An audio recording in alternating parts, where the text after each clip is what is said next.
Musical జర్నీలో 2026ని define చేయమంటే ఏం చెప్తారు? 2026 ఒక విజయ శిఖరం నాకు అది. పెద్ద విషయంలో చాలా ఓన్ చేసుకున్నారు సినిమాని. అలాంటి కథతో ఒక 3 సంవత్సరాలు ప్రయాణించాను కాబట్టి పూర్తిగా అది లోపలికి వెళ్ళిపోయింది ఆ కథ. మీకు బాగా నచ్చిన, మీకు మనసుకైన దగ్గరకైనా పాటలు సార్ దాంట్లో రాసినవి రైరే రారు రై రై రారా కదా? రై రై రారా మాట్లాడుకున్న సందర్భంలో మీరు చెప్పిన మాట ఇదే, 10 సంవత్సరాలు గుర్తుండిపోయే సినిమా అని చెప్పి. అవును, ఇప్పటికీ అదే కట్టుబడి ఉంది. నేను ఊహించని స్పందన మస్సా మస్సా పాటకు వచ్చింది. అంటే అందరూ జిమ్లో పెట్టుకుని ఆ పాట పెట్టుకుని జిమ్ చేస్తున్నారంటే ఎంత నాకన్నా ఎక్కువ వాళ్ళు ఓన్ చేసుకున్నారేమో అనిపించింది ఆ పాట. రచయితగానే పూర్తి చేయాల్సిన పాటలు చాలా ఉన్నాయి. ఎన్ని ఉంటాయండి? ఇంకొక 20 పాటలు రాయాలండి. ఇంక 20 పాటలు బాకీ ఉన్నాయి. అయితే సరే, ఇప్పుడు మీ మ్యూజికల్ జర్నీలో 2026ని డిఫైన్ చేయమంటే ఏం చెప్తారు? 2026 ఒక విజయ శిఖరం నాకు అది. ఓకే, సూపర్ అండి. అయితే మనకి పాన్ ఇండియా సినిమాలు మీకు కొత్త ఏం కాదు, కానీ పెద్ద విషయంలో చాలా ఓన్ చేసుకున్నారు సినిమాని. అనంత్ శ్రీరామ్ గారు పర్సనల్గా తీసుకున్నారు సినిమాని అనేది ఎక్కువ టాక్ వచ్చింది. అవును, అది ఎందువల్ల? ఎందుకంటే అంత మంచి కథ మళ్ళీ మళ్ళీ ఇంకొక 5-10 సంవత్సరాల వరకు రాదు కాబట్టి అలాంటి కథని అలాంటి కథతో ఒక 3 సంవత్సరాలు ప్రయాణించాను కాబట్టి పూర్తిగా అది లోపలికి వెళ్ళిపోయింది ఆ కథ. ఓకే, దానికి ఏదో తెలిసి తెలియక మాట్లాడిన వాళ్ళని మనం ఎందుకు వారిని ప్రోత్సహించాలి అన్న ఉద్దేశంతో. ఓకే ఓకే ఎలాంటి అనుభూతిని మిగిల్చింది పెద్ద మీకు? పెద్ద పాన్ ఇండియాగా మొదలై పాన్ వరల్డ్ అయింది కదా ఇప్పుడు. ఎందుకంటే అది సరదాగా ఆ సినిమాలో ఏంటది, స్పైడర్ మ్యాన్ సినిమాలో ఒక అభిమాని ఎవరో ఏం నాకు ఐటమ్ సాంగ్ లేదని సరదాగా అన్నదానికి కొన్ని థియేటర్స్లో ఫేస్ మార్ఫింగ్ చేసి చరణ్ గారి ముఖం మీద స్పైడర్ మ్యాన్ ఆ హీరో ముఖం మార్పు చేసి మిగిలిన 2 హీరోయిన్ మార్పు చేసి మొత్తం హల్లల్లో పాట ప్లే చేయడం జరిగింది. ఓకే, కాబట్టి ఎన్నో ఐటమ్ సాంగ్లు ఉన్నా దీన్ని ఎంచుకున్నారు అంటే దానికి ఎంత సర్వజనీనత వచ్చింది, ఎంత ఏ స్థాయిలో అది విజయవంతం అయింది అనడానికి ఉదాహరణ. ఓకే, మీకు బాగా నచ్చిన, మీకు మనసుకైన దగ్గరకైనా పాటలు సార్ దాంట్లో రాసినవి రైరే రారు రై రై రారా కదా? ఓకే, రై రై రారా మాట్లాడుకున్న సందర్భంలో మీరు చెప్పిన మాట ఇదే, 10 సంవత్సరాలు గుర్తుండిపోయే సినిమా అని చెప్పి. అవును, ఇప్పటికీ అదే కట్టుబడి ఉంది. అవునా? Okay, super. అయితే నేను ఊహించని స్పందన మస్సా మస్సా పాటకు వచ్చింది. అంటే అందరూ జిమ్లో పెట్టుకుని ఆ పాట పెట్టుకుని జిమ్ చేస్తున్నారంటే ఎంత నాకన్నా ఎక్కువ వాళ్ళు ఓన్ చేసుకున్నారేమో అనిపించింది ఆ పాటని. ఓకే, సూపర్ అండి.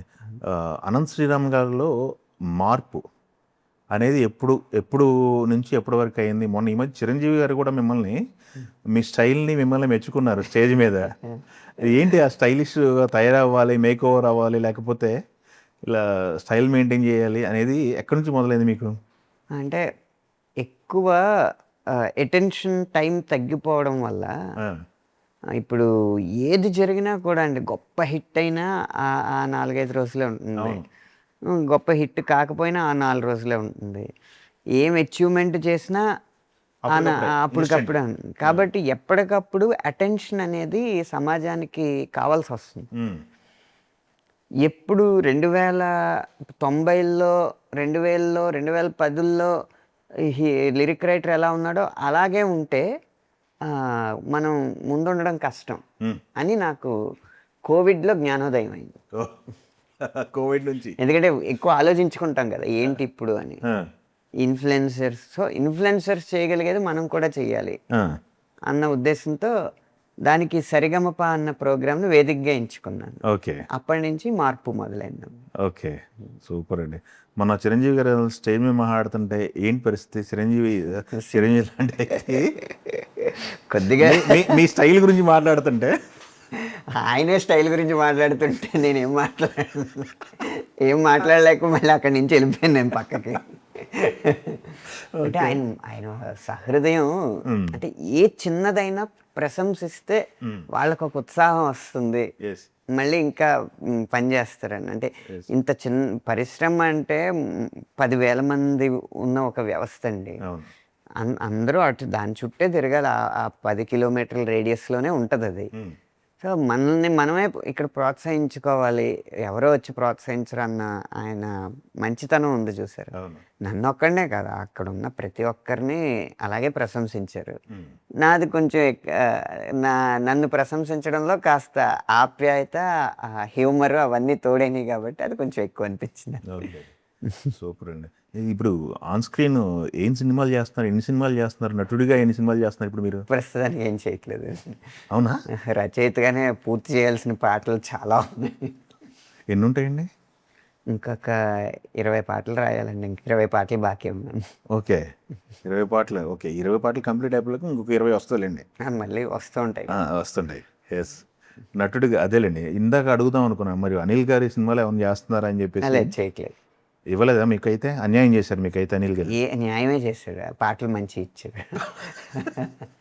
నటుడిగా తొక్కేశారు మేము.